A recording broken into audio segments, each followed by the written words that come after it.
This demonstration shows you how to knit a basic cable, and all cables are based on this same technique, which is the crossing over of sets of stitches with each other to create twists.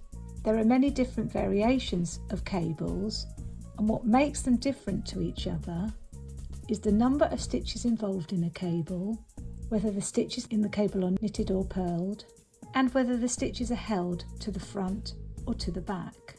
In this demonstration, I'm going to show you a cable for back and a cable for front. And for this you will need a cable needle.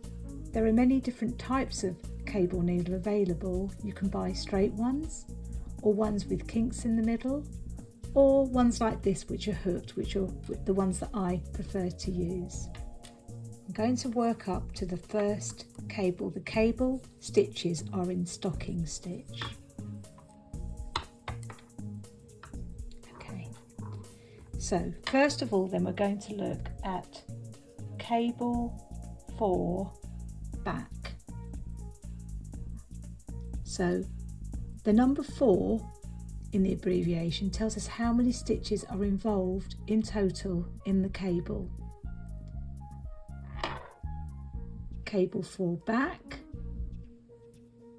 is slip the next 2 stitches onto the cable needle,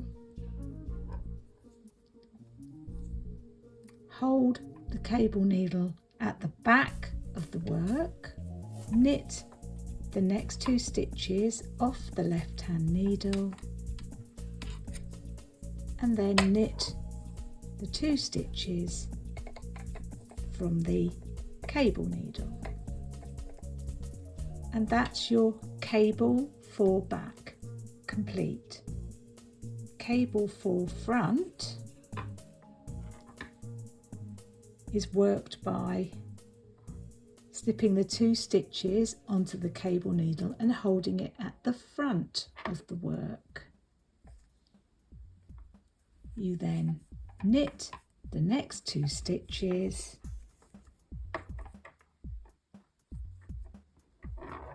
and then you knit the 2 stitches from the cable needle.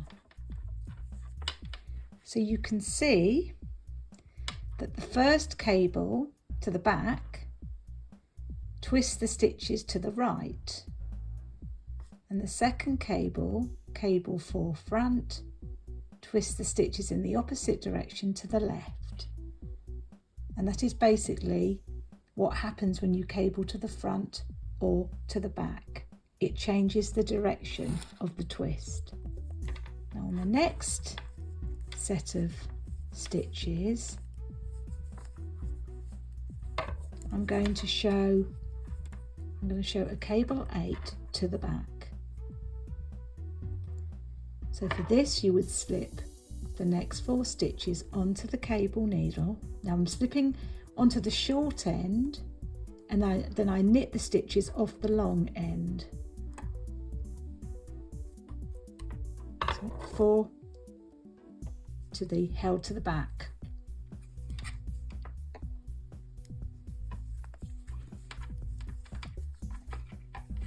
You then knit the next 4 stitches off the left hand needle,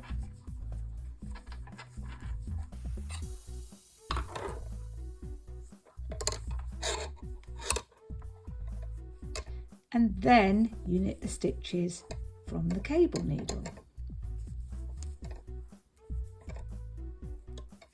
Now the greater number of stitches that are involved in the cable, the bigger twist, the more chunkier the twist is.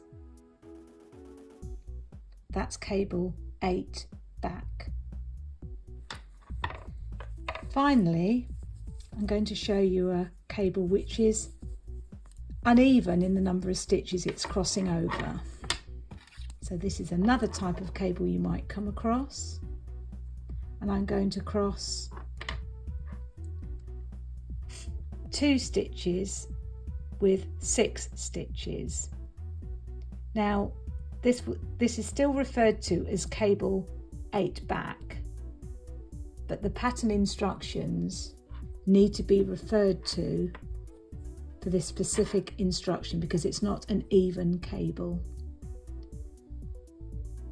So cable 2, and I'll do this one to the front. So hold the 2 stitches at the front,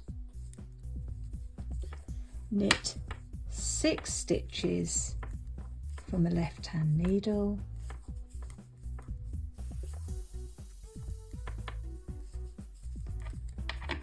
and then knit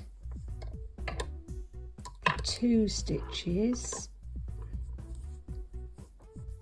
from the cable needle.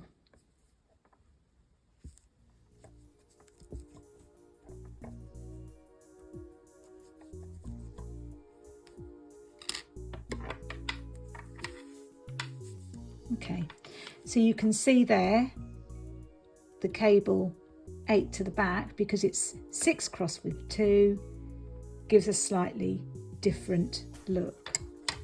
It's important that if you're working a cable pattern, you check the abbreviation for the cable that you're knitting, because not all cables have an equal number of stitches crossed over. As I've just shown you, some may have 3 crossed with 5 or 2 with 6 and an 8 cable.